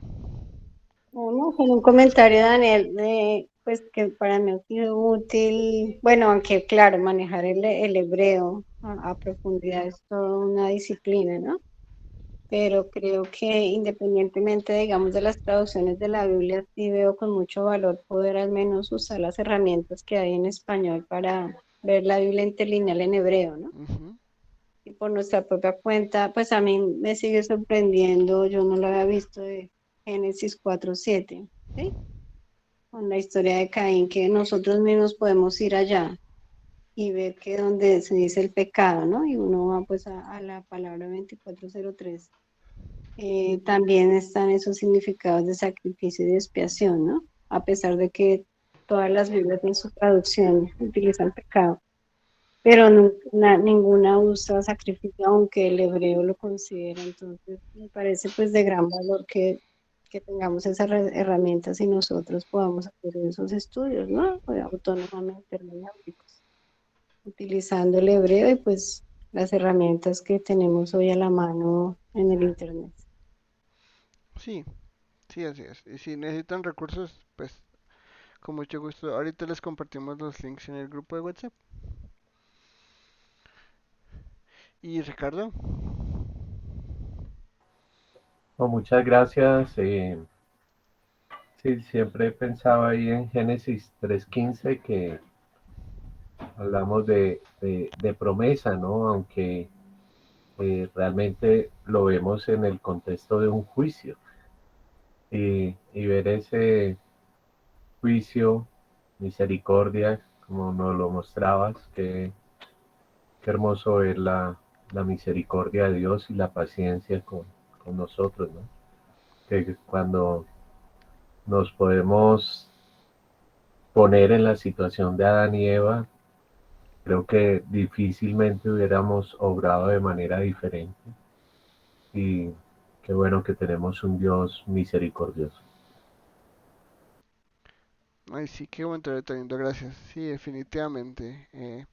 No, y no, no solo en el lugar de Daniel, sino que hoy en día nosotros igual nos rebelamos todo el tiempo contra eso, ¿no? No es una realidad que tenemos que ir por allá al comienzo de la creación para entender, porque es algo que vemos todos los días y todos, antes de ser salvos experimentábamos y veíamos. Y sí, entender la misericordia y la gracia de Dios al principio y cómo nos da tanto que no merecemos. Realmente es maravilloso entender este Dios que se apiada de nosotros. Sí, eso es muy bello. Muchas gracias, Ricardo. Muchas gracias a todos. ¿Alguna otra pregunta antes que terminemos?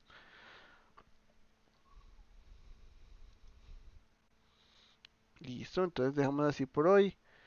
Solo una pregunta metodológica, Daniel. ¿El lunes de Semana Santa hay clase normal? Pues yo no tengo problema, pero no sé si ustedes tienen algún planes, entonces ahí sí los consultaría a ustedes si Ujú. les gustaría aplazar la clase el próximo lunes o si quieren participar en la clase el próximo lunes. Ok, vale, pues lo dejaríamos para que los participantes nos cuenten ahí por el WhatsApp o acá en el chat y lo decidimos en la semana, ¿está bien? Ujú, perfecto, claro que sí, Vale. Ok, gracias. de nada. Bueno, entonces estamos pendientes por WhatsApp o nos comunican si pueden el próximo lunes, si no pueden y pues ahí miramos. Igual si algunos pueden y no todos, nosotros siempre grabamos las clases y las subimos a YouTube para que con tiempo asincrónico vean las clases con calma, si tienen preguntas que no se les ocurrieron antes, me las pueden hacer a mí y yo con mucho gusto les respondo. Entonces, ya dicho todo eso, muchas gracias de nuevo a todos por participar, que tengan una hermosa semana, Dios los bendiga y gracias por su tiempo hoy.